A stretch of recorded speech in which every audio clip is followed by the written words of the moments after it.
Yeah. What's going on, everybody? So, I may cuss, but I don't curse. Let's get that situated first. Ooh, bars. Nice. But listen, right? On the real, about to do a career reading. And this is geared towards a spiritual path, a spiritual career path. Alright? You may already be on one, or you may be embarking on making that transition. And this is going to be regarding the shift that occurs when it happens, because it is a shift that occurs. This was brought to my attention by my peoples, Aneshka. I hope I'm pronouncing that right. I really do. So Aneshka brought this to my attention, and it dawned on me that this is a great time to talk about this, because we're in the Aquarius age, and it's kicking up a bunch of Pisces characteristics all over the earth. So a lot of things are becoming more Piscean now. And with that comes spirituality. It's a given. There's no going around it, you know? Now, everything is not sunshine and rainbows. Spirituality is vast, in depth, and is the most rapidly type of creative process that you can fathom, despite what you see in front of you, all around you, in the density. If you want my services, and you know somebody who wants my services, you could go to the description box of this video, and a link will take you to the website to get that situated. Cutting the deck now, and we're going to get into this reading. This is going to be a 5-card draw, so stick around for a little bit, alright? And this is going to be the past influence that has you actually making this spiritual career move. Okay. This is the 3 of Cups in reverse, by the way.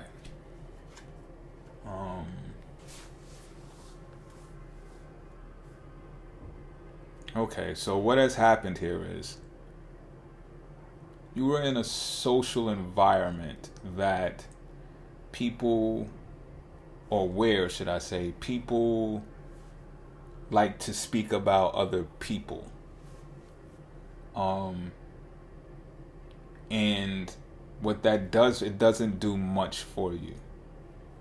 It didn't do much for you. It altered the friendship in the type of way that says, well, what does that make us if we keep talking about these people? And I don't mean that it always has to be a bad thing what they're saying about the people. It's just talking about other people in general.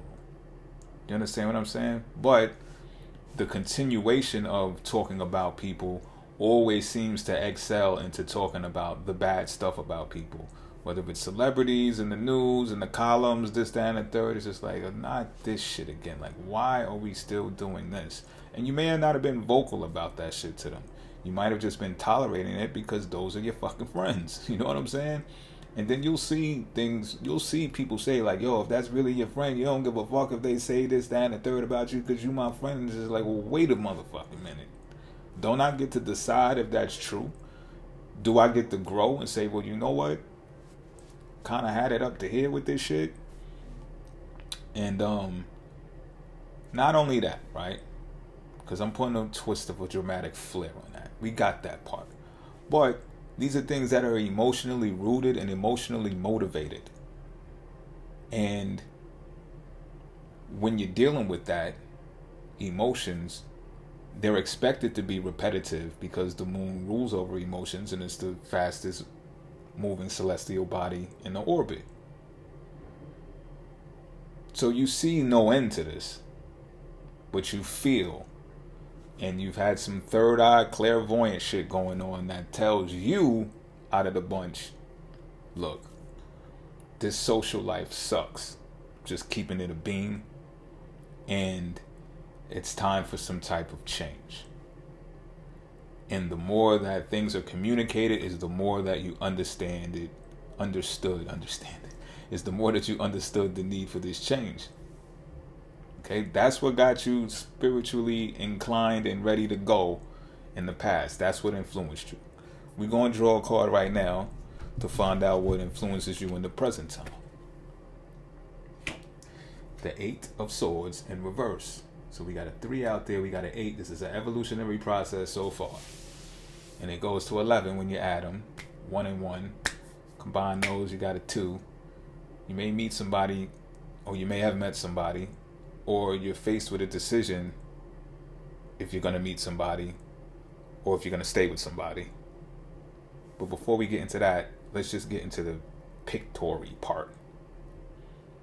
The 8 of Swords in reverse. It's an abundant number, and you're presently influenced by this idea of escaping to obtain some type of freedom. It could just be merely escaping the friend zone. What a friend zone, or the group of people that you've been sharing your social life with. It could just be based upon that.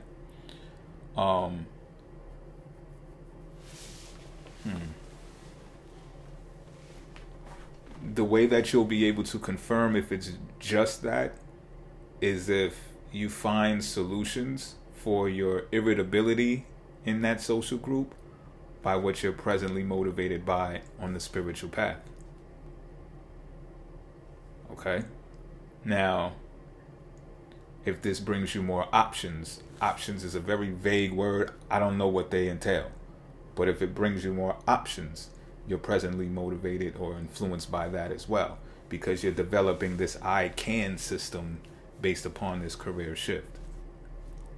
So this allows you and enables you to take control, grab the reins and say, okay, I see the cracks to escape through, pause. And not for nothing, I tend to look at the water at the feet of this card sometimes, so that I can see a person feeling their way through, step by step, through the water, through emotions. So being blindfolded is not a big deal for this person, because they can feel their way through. And this brings you a sense of relief. It brings you a sense of relief. They're tied into each other very much so already. So I'm going to draw a card right now to talk about the major influence of this career shift of spirituality. And for those of you who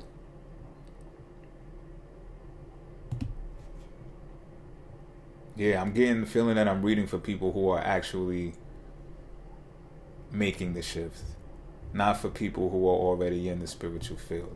It just doesn't align correctly for people who have already been doing this, is what I'm picking up on. But let me draw this card. This is the major influence right now. If I see something else or I identify something else to say otherwise, I will bring it to your attention.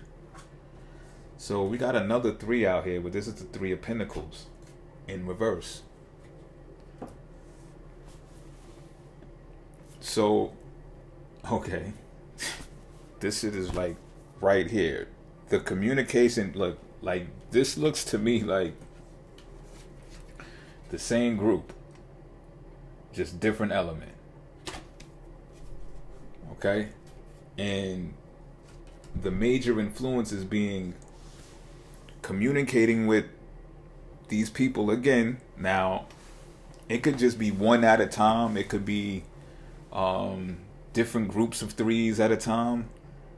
But no matter what, it's like these people derive from a social network that you've been accustomed to for some time now. And it's like every time you lend your ear to it, here it is again, you lend your ear to it and you confirm that you're wasting your time. That y'all are wasting your time. And it might be the removal of one, the removal of 2, whatever. The changing around of these friends will open up different friend networks that they may thrive together in a better way, or to one's preference, if you will, if they decide to make that change. But staying in this circle is causing one to be stagnant and come to the realization that they're wasting time. It makes you feel like the major influence is that being in that circle is making you less ambitious about this career. You know what? And that it's relative to work in some type of way.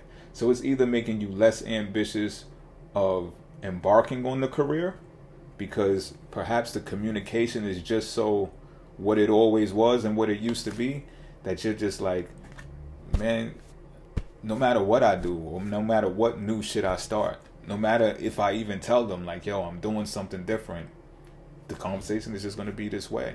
So this may have you less ambitious about the career, because I see Saturn here, and you're like, man, it's not worth it.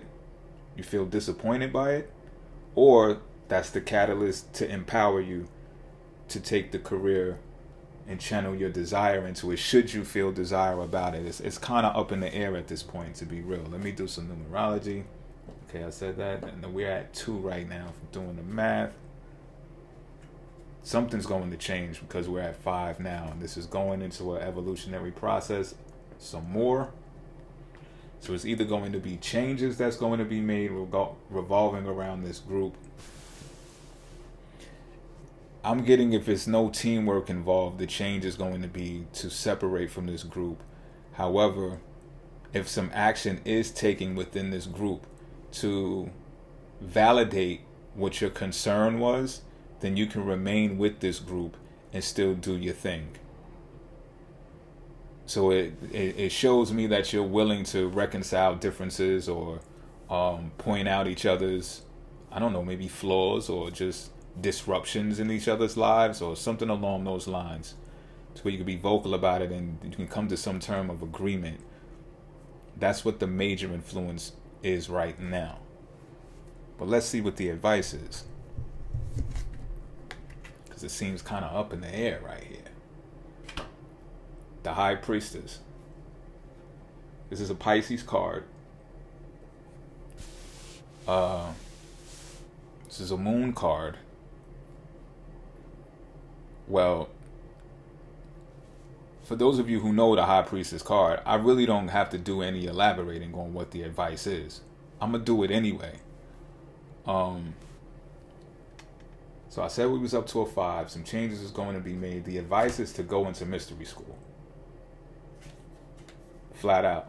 The advice is to tap into your inner knowing. So if your inner knowing was already telling you from the jump that you feel like you need to break away in order to embark on this spiritual career path, the High Priestess is telling you, you were right, motherfucker. Like, follow your gut. Like, why is this even a question? Oh, you're so worldly, right? You forgot about me, us, this thing out there. Forgot about the other world, huh? Well, the advice is to look for divine intervention, to look for esoteric knowledge, to look for the mystery schools, enter it, study it, because it's something that's inside you. Pause. Because you have to discover your truth. And I'm going to add some of my astrological twists onto this as well, right? So like I said in the beginning, I think I said in the beginning of this video that this is the Aquarius age, which is kicking up a lot of Pisces characteristics, right? So spirituality is at hand. A lot of Pisces people have Mercury inside of Pisces. If you do, I want you to be aware of how Mercury falls inside of the sign of Pisces. And I reference, what do you call it? I reference KRS channel again, when he spoke about how the planets fall in certain signs, and in the Western societies, they excel when they fall. But in the Eastern societies, it's the opposite. They're more into spirituality. Spirituality is what brings them abundance. And I was like, you know what? That makes sense. But when I thought about it further, now I developed as an astrologer myself, and I'm coming into myself. Pause. That's crazy. I'm realizing, like, hold on. Because I'm a Pisces, I like to study how Venus is exalted in Pisces and how it falls in the sign of Virgo, my opposite sign. So when I took a closer look, I'm like, okay, Venus falls inside of Virgo because it's the materialization of what wealth is. But when wealth is created in the mind, or in the spiritual sense, it's about, laying your head on some butt cheeks and really watching Netflix and really chilling. Like, that type of intimacy is what really develops love in the Venus sense. The exchange of via intimacy. And then we made it tangible so we can get these things and stuff like that. So we would know we can actually extract the value in a bill, in a dollar bill, in a check, in order to understand what it's used for. To go lay on some butt cheeks and watch Netflix. So when you look at Mercury being fallen inside of Pisces, it could be looked at as disturbia or not fit mentally to even speak and communicate on a level that, assures that there's going to be some type of sound mind here. But with the Aquarius age at hand now, and it's kicking up all of this Pisces stuff, it's time now. It's not a coincidence that so many of the readers that I actually follow, or the spiritualists that I actually follow, are Pisces. Majority of them are Pisces. That's not a coincidence. I don't believe in coincidences. And I believe that they're excelling at this because of that very thing. And I'm not saying that excludes everybody else or other signs and shit. No, not at all. But what I'm saying is, when people have been calling you crazy or your sign crazy for the last 2,500 years, because you was on to something that people wanted to ignore because they were so into the 3D realm, you gotta realize when it is your time. It is your time to shine. And that's what this is. But I also want to make a point of this, and I'm going to reference Bobby Hemmett when he said, Jesus said, Satan, get behind me, because of the Capricorn representation of recognition and status that is supposed to support the career of someone doing what they're doing. And Jesus was before his time. Remember, we were talking about the last 2,500 years that I said, well, people were calling people crazy. They called Jesus crazy. So he was like, Satan, get behind me, as in saying, Capricorn, back me up here. You see what I'm doing? I'm out here healing motherfuckers. I'm turning water to wine. People feeling, you know what I mean? I got the fish fry going on out here. Like, yo, what's up? You not fucking with me? And that didn't occur because it wasn't the time for spirituality to be a career. They were more interested in making warlords and emperors to put emphasis on the 3D, the lower rungs of the earth. Right? If we look at the ages, that's how it goes. So it was the infancy of developing spirituality, and that's how Jesus became such a prominent name during that time, throughout that time. So when a high priestess pops up like this, you see the rundown that I just gave, the spill that I just gave. I didn't open up any books. It's because I studied it, and I'm not trying to brag, but I must put emphasis on this because I did the work. I studied. I got the courage and the respect to reference the people that I've obtained particular knowledge from in the same breath. You understand what I'm saying? This lets you know that you're doing your studies, you're doing the work. This is the advice. This is the advice to be a spirit guide and also tap in with other spirit guides.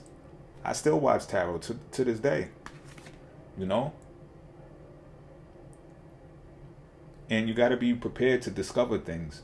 You don't know it all. And that's what's the beauty of this as well, is that moon card. And again, there goes the two. You might meet somebody on the way. I don't know if it's going to get on some James Bond shit. Maybe you get service. You know what I mean? I love bringing up that analogy because I do feel like that. Like, yo, even though we're not there yet, the sign of the moon could be a sign of taking care of your moonly fluids, if you understand what I'm saying, right? That's the life force. The moon rules over that. Let's not forget that, all right? All right. So, that's the advice. What's the outcome if you follow this advice? I'm intrigued to know myself now. I'm a Pisces myself. The Queen of Swords in reverse is the outcome. Okay, look. This is what I'm getting. If this was going to be...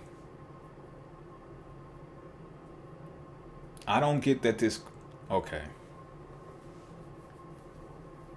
Wait a minute. Let me unpack this. Make sure I got this together.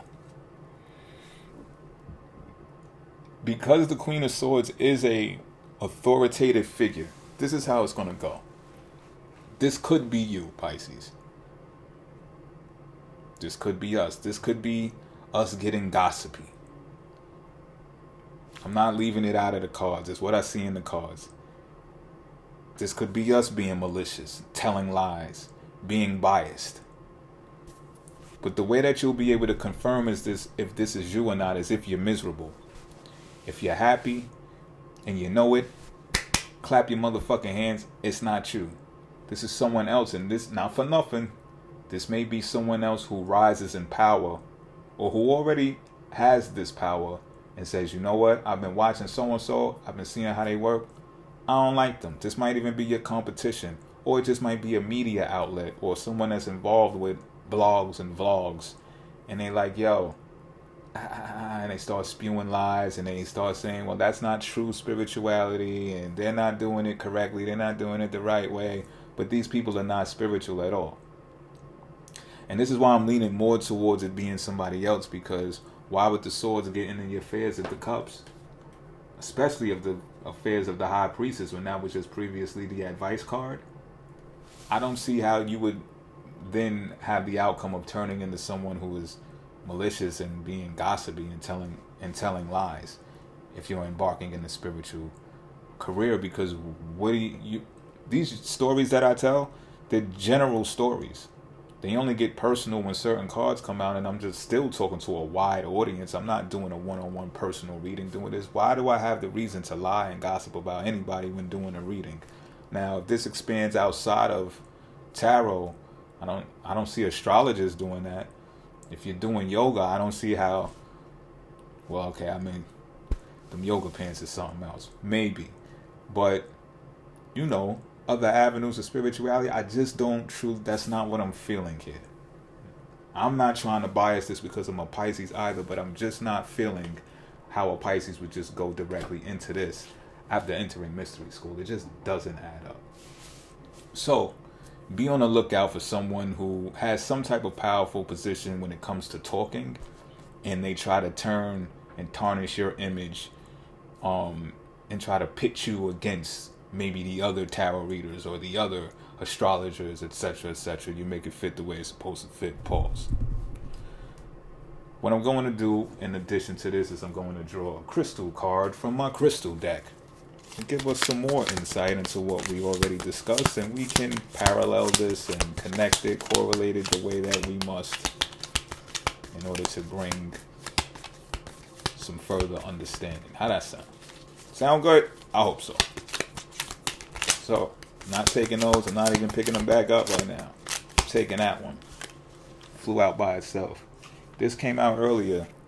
I forgot for which sign, but it's the Green Adventurine.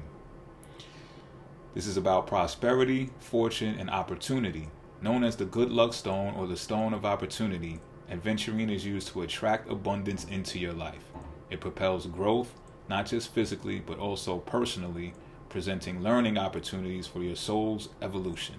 Aventurine also aligns situations so opportunities appear. Acting as a stabilizing force, Aventurine balances male and female energy to bring a soothing harmony between yin and yang poles.